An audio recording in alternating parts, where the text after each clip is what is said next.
Good afternoon, brokers, Playbook family, brothers, sisters in the business across the nation, across North America really, because we have been getting a lot of messages from our amazing brethren down south in the United States of America, because we have been doing a lot of work on Clubhouse and LinkedIn Live, which we are connecting with just more and more people. I want to welcome everybody to today's podcast. I do have the amazing, beautiful, and experienced Stephanie Yates joining me today. Stephanie, welcome to Brokers Playbook. Thank you so much for having me. It's my pleasure to have you, Ms. Stephanie Yates. Stephanie Yates is an accomplished mortgage broker. She's an accomplished professional. I have known Stephanie for just over a decade, and we have worked together on countless deals. She's my personal financier, and she has worked on just such an array of residential, investment, and some commercial deals over the years, where I felt it's necessary to share her story, and I definitely want to go down the path of how you've become what you are today, which is truly an accomplished broker, somebody people can rely on, and it's an exemplary practice as far as I'm concerned. So I want you to talk about that, but I also want to dig a little deeper into. We're speaking to real estate brokers today. We're speaking to your brothers and sisters in the mortgage industry.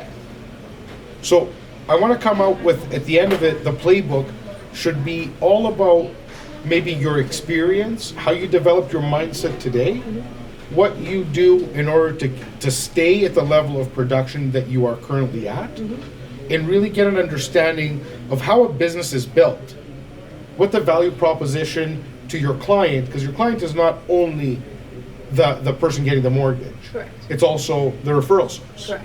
It's also the strategic partners along the way, the appraisers, that whole thing. So let's get started with a little bit on your story. Tell me a little bit about I know your story, but let's talk a little bit to our amazing listeners and our amazing brothers and sisters in the business with who you are, how you got started, and where are you at today. Perfect. So I'm Steph Yates, and I've been a mortgage broker for coming up on 12 years. I got my start as an assistant working with Dominion Lending, and that's, of course, how I met you. Did the assistant gig for a few years, transitioned into an underwriter, and then quickly branched off in 2014, and I've never looked back. Currently funding anywhere from 80 to 100 million on my own without a team, meaning no underwriters, no assistants, that type of thing. And to answer your question, it's just built on hard work, it's built on follow through, and it's built on accountability. Okay, only because I am a person who loves scale, who has scaled, and I respect everybody who does work without a team, just as much as, the leaders who do work with teams. Why have you chosen that route, and what is your plan surrounding that? Are you happy with your production, your lifestyle? Are you protecting that, or are you looking to perhaps move to a different level if that's something that you see? Tell me a little bit about that. Yeah, so very valuable question that I reflect on annually, because the opportunity to expand with a team, having brokers under me, monetizing that has always been available. The reason I don't choose to do that at this time is because for me, when I think about what I do for a living and why I feel I'm successful in doing that, is because I prioritize excellent customer service and accountability, and I've yet to find others in my industry who value that at the same level that I do. And we've spoken about this before, but just in terms of frequent updates, following through, starting the day and ending the day at your desk, and executing what you've said you can execute. I feel like a lot of people can talk the talk, but they can't walk the walk. So when I find the right team of people who can walk the walk as I do, and have the same level of pride in what they do and the same expectation that I do, I would love to develop a team. But for now, I'm going to continue to grow the business that I know how to do as successfully as I've done it. And the kind of volume that you're doing, that's not a joke. We're talking about 80 to 100 million per annum. Are you finding yourself having anxiety in getting that much business done, or have you implemented systems that make it seamless? Are you somewhere in the middle? How is your day-to-day business life? I'm too busy to be anxious. Okay. All right. No, I have chaos. Yeah, I just thrive up here. Oh, I know what you mean. Don't worry. Yeah, that's just my zone. I have excellent process in place. So everything I do is templated. Everything that I do has checklists and to-do lists, and I'm just a very thorough and organized person. Who developed those? I did. So you developed your own system. Did you have a coach at some point? Did you have people who mentored you? How did you come up with these systems? So when I started off as an assistant, I came into a broker who was successful because they were great at sales and generating leads, but failed to follow through on a lot of them. So where he may have been funding arbitrary number 20 million, he could have easily been doing 100 million had he had a proper process in place. And my personality type is just to come in and make a process. So that's what I did, and I created templates, and I created stages for each level of lending and where each client would be, following up with referral sources, updating them, because as you mentioned, that is just as important as closing the mortgage itself. And so I got to do that in sort of a sheltered space because I was on salary at the time. Tiny salary, solely as an assistant, but I got to troubleshoot while learning under somebody else. It's definitely not something that I think the average broker could just jump into who has 1 or 2 deals a year. So that begs the question, is it a wise choice for somebody entering the business to start as an assistant, to start as a mentee to an existing broker, to learn the ropes and to see and recognize the issues in one's business? Because you obviously were able to see that although the person you worked with was an incredible salesman, and I know who you're speaking of, very gifted and charismatic Absolutely. man. Do I agree with you? He may have lacked systems. I wouldn't know, but if you say so, clearly it was. And you wouldn't know. And you wouldn't know. Because being behind the scenes, that's where you see room for improvement. Right. And that started when I was implemented with a commission structure. Being straight salary didn't necessarily matter how many deals were closed. Because you're not incented to the deals closed. A few months in, I started realizing, well, hey, if we just did this or moved this here, it would generate this. And to his credit, he saw the value in that and quickly said, great, if you can transition this to this, here's Let's what go. you'll get. And that's it, that lit the fire. So I again ask, would you say to any mortgage broker or aspiring broker, would it be a very good choice for them to look for a mentee position, an assistant position for 1-2 years to start recognizing the game and where the weaknesses and strengths are that they can exploit? So I would go one step further and say that they should be looking more for a partnership where they can acknowledge that they're not bringing a lot of resource value and that the first part is learning. And I will say that because as a senior agent, I've been approached by many potential mentees. And unfortunately, what I see is the potential to lose my database. Or I see somebody who wants to learn what I have to offer and then leave. So you have to, as a starting agent, acknowledge that you're not bringing a lot to the table and you're going to put in the grunt work, but that you're doing that in hopes to grow with the other agent. As opposed to growing out. Correct, or taking their clients or their referrals. Right. Unfortunately, in this industry, that's definitely a concern. Yes. That most senior agents, even if you are willing to learn, really see that as a potential concern. As a threat. As a threat, for sure. You work very hard to establish a database and a relationship. And as a mentee, you'd be doing a lot of the administrative or grunt work, a lot of the initial phone calls. But if you're smart, that's where you capture your client. That initial intake call is vital. So if you're outsourcing that to a mentee, they may or may not then potentially build that relationship with your client. So I'm a firm believer, of systems in place that can actually hedge against that. And there are ways to do that. And I think maybe in the near future that I put together a show to go over like how to build a team without compromising the security of your hard work, just to touch on it just a little bit. What you can do in order to start growing it, not to say that you need to start growing a team whatsoever, because that is literally a choice that's going to determine your lifestyle. Correct. So it's not just about money, business, or scale and volume of deals. That's a matter of actually choosing how to live. And I call that the more is more. So the more is more. Right. So yes, you are going to make more. Yes, you're going to do this, but it does come at a cost. More headache, more work. And the biggest part is the sacrifice at your home. Yes. So to anybody who truly values family time to be a certain amount of physical time, Yes. do not scale. And I'm not referring to admittedly, that's quality where I am. time. I'm not referring to quality Right. time. I have a very, very busy lifestyle. I don't spend as much time as I would like at home, but the time that I do spend, in my opinion, Yeah. is extremely high quality. Right. You ask my wife, she might disagree a little bit, but She's not here right now. she is so- not here right now.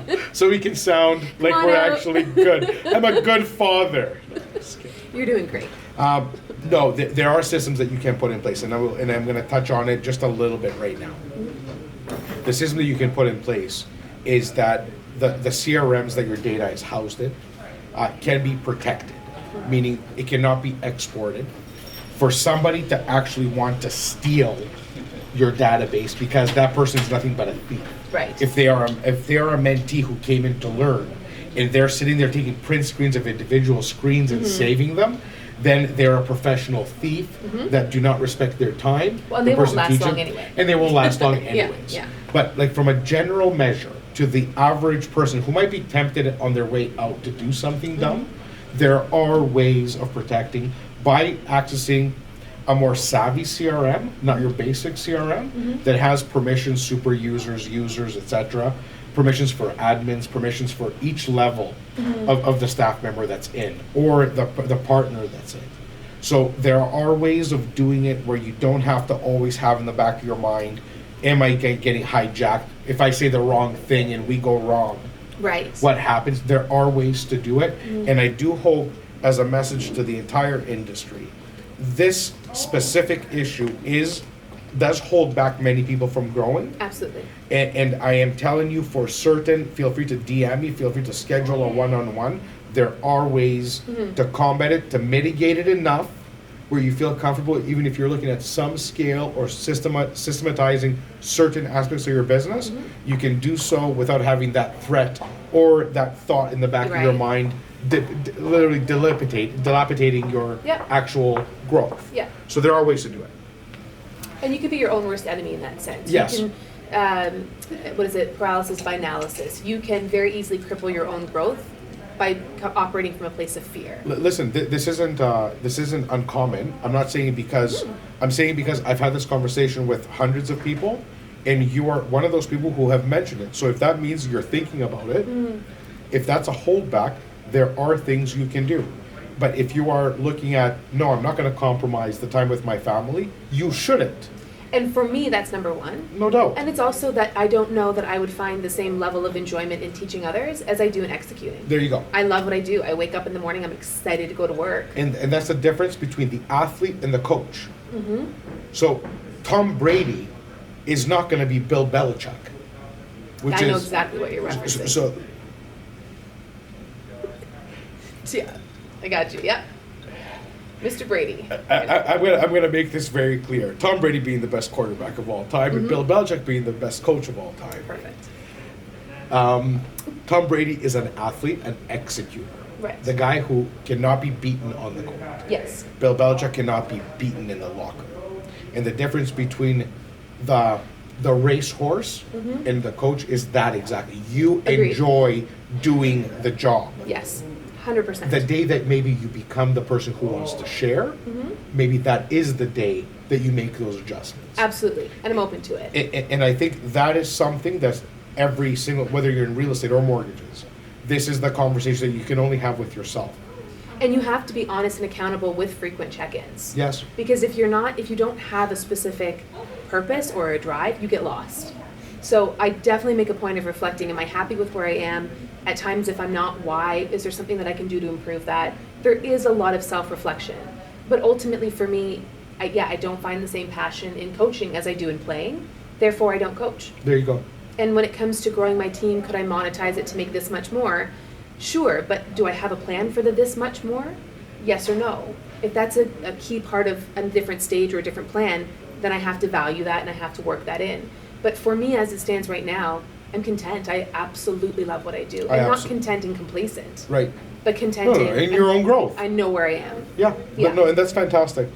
Steph, in my business, in my all-star network, you have to be able to deliver a certain value proposition to stay on my team, let alone, well, it's one thing to get on the team, but to stay on the team, you have to be delivering service at a certain level. Clearly, you've been on my team for a decade and you have. I want you to tell me what that value proposition is. What is it that you have found the consistent things that you need to deliver in every transaction in order to get that 5-star review? Do what you say you're going to do. I want a little bit more. Sure. Give me a little bit more, because the reason I ask is I understand you're saying be a person of your word, be somebody who delivers. But what are the steps in your business? Meaning, do you have to shop around? What is it you have to prove to the client for them to have a 5-star experience? I think taking the time with each client to educate them. So valuing your client as a relationship outside of a commission. Taking the money off the table matters first and foremost because you'll take that extra bit of time to educate and build that relationship. That matters because at the end of the day, we're selling a product, and that product has to be tailored to each person. I need to understand where you're going to know how to help get you there, is part of what I do. The other part is I'm as accountable to my client as I am to my referral. So you're sending me somebody who you genuinely value their relationship and you're trusting me with that. It is my responsibility to treat them well, but also to keep you in the loop so that you understand that they're being prioritized or you know what stage we're at. We want to take commission off the table, but we also work for a living. We have bills to pay. At the end of the day, they're also in your revenue stream. So it's important to know where they stand from a service perspective, but also from a potential business perspective. When I say do what you say you're going to do, follow through, call people back, reply promptly. If for whatever reason there's a disconnect and you've promised them a rate that no longer exists or a term, fall on your sword, pick up the phone, make that uncomfortable call and own it, apologize, advise your referral. Hey, so-and-so may not be happy, here's the problem, here's the solution, here's what we've done. So you're calling back with a solution though? Every time. So I think the key takeaways in everything you're saying is kind of hitting the nail on the head. Because you could be selling shoes, lollipops, real estate, or Doesn't mortgages. It always comes back to the same philosophies, the same pillars inside the salesman's toolbox, which is follow through, which is follow up, which is to do the right thing instead of making excuses and lies. Just spit it out. I messed up. Or not to call back. I can't tell you how many clients I hear. I gave my client, my mortgage broker, this information 3 weeks ago and I haven't heard back. And I look at the application and I immediately go, ratios are out. Why haven't they called you back? Because they don't have good news. So they just don't call back. That's not acceptable. This person's financial well-being is in your hands. They're in suspense. They everything that they do, they wake up, they think about their mortgage or their potential home. Call them back. And the only thing that was evident throughout that is the fact that they made an application when the things didn't look as they wanted them to, they dropped out. Meaning Correct. the only reason you were there in the first place was for a commission. Right. So it's easy. It's really easy to differentiate yourself, and if you are willing to do a little bit more work than the average person, meaning that I'm going to take this person down, and one way or another, I'm going to get them to the finish line. Right. If it takes you a week, 2 weeks, or 4 weeks more to get that done, and you get that person will never forget Right. that experience. And how good does that make you look when the person who you referred makes sure that they get where they're trying to go? And I will give clients options that they may or may not even like. But the point is it's now their choice. It hasn't been dictated to them. They've been given back control of their financial discretion or their capacity. And I think that's really important. I think it's important too. And I also think what sets people apart, and this is a perfect segue for the next topic that I want to cover, is how does a mortgage broker and a real estate agent form a relationship, one of trust, one of longevity, one that's not based on a finder's fee, one that's there's so many things. Yeah. So as we transition the conversation, because our audience literally is 90% mortgage brokers and real estate brokers, there's a small component of investors in there which all benefit from this conversation, because now you know how we think and how we speak And what to look for. and what to look for when we're not with you, investor, when we're not with you, client. Yeah. The people who do well in this business are the people who actually care about you. Yes. So that's why I have this. I feel so comfortable in this setting because we have nothing to hide. There is no conversation. Commission, you can make millions, but you can also make millions the right way. And long term. It's not 1 year where you make $1 million and then I'm out. right? If you're playing long game, then that service, that relationship, that's it. So with that being said, let's bring it straight into the game. If you are a brand new real estate agent, if you are a brand new mortgage broker, how do you form alliances? What do you look for in the said alliances? Maybe should a seasoned mortgage broker be working with a junior agent? The other way around? How do you go about forming those relationships? I mean, that is the $1 million question. Sure. So the first thing as a realtor, I would ask your broker what their retention rate is like. Might seem like an insignificant question, but if a broker tells you, I don't know, they're not tracking their database. That matters to you because one, if you send me a client, 5 years later a client comes back, I send the client back to you. That tracking is vital for your database and mine, but also that retention matters for renewals, for returning business. If they have high retention, they're giving excellent customer service. As a realtor, that should matter to you. You should ask them, what kind of updates do you provide? What kind of accountability can I expect from you? Because again, this is your client as much as it is mine, and we're trying to be a united front.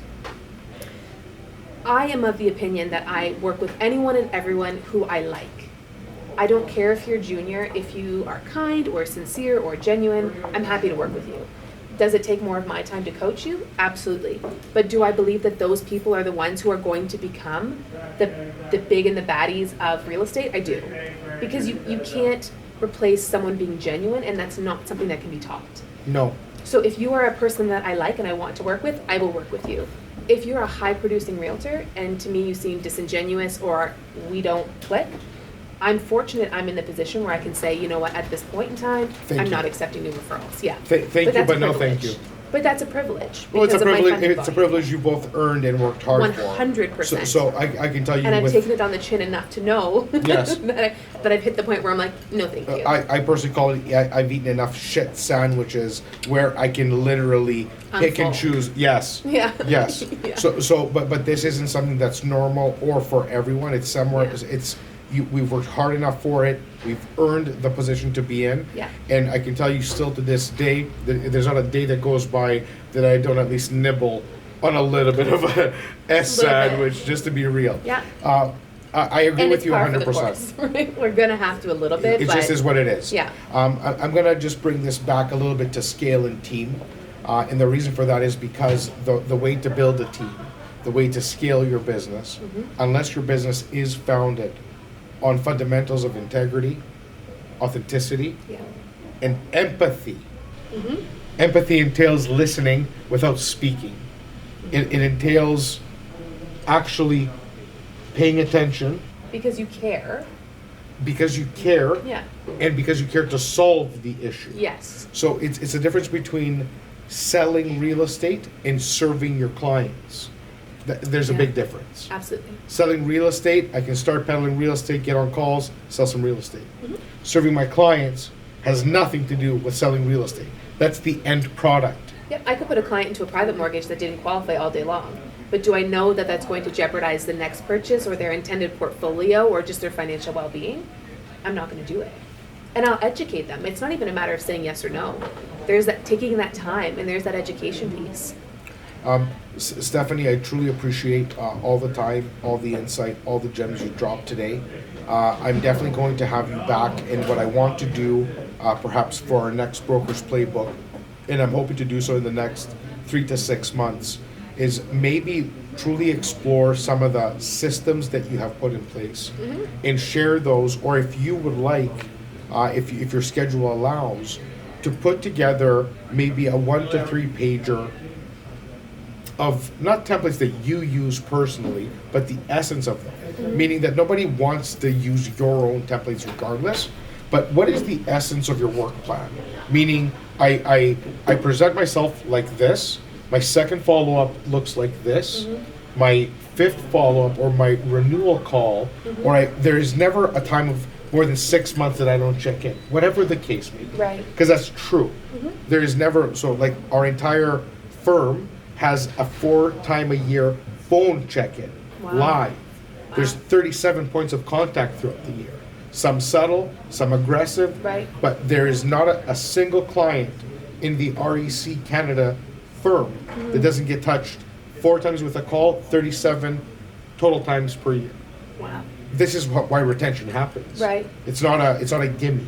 So I would love knowing what the stats of your book of business looks like, and because you are not a real estate broker, you're a mortgage broker. I would love to see what that looks like. I would love to sell it, to share it, to sell it with the brothers and sisters in our business, where somebody could gain value from it and be able to better their business, increase their business, and of course elevate our industry as a whole. And we talked about this before. I know that we had some footage issues, so I don't know what you're going to sort of copy and paste, but the meat and potatoes for so much of it is starting the day at your desk, ending the day at your desk, returning the phone calls. You can have a million templates in place, but if you don't execute and you don't sit down and write them out and follow up and set the follow-up reminders and all that, it's all for naught. So I'm going to give a big shout out to my partner, Jazz Takar, who there's not a lot of people that are bigger proponents or actual performers who say stop looking for the blue pill, the red pill, the green pill, pick up the goddamn phone, and say hello. That's me all day, every day. So that is the reason I've been successful. Period. So it's not a coincidence that everybody who is at the top of their game has that in common. Yeah. There has to be a point where you have to do your job. And if you're expecting emails, automations, and autoresponders to do that for you, to build a relationship with a human, it's not going to happen. No, it's not. It's not going to happen. No. I want to thank you so much for being here. Of course. I appreciate Thank you your for having time. I appreciate you sharing your secrets, your story, and your insight with our audience. We will see you soon. Thank you. I look forward to it.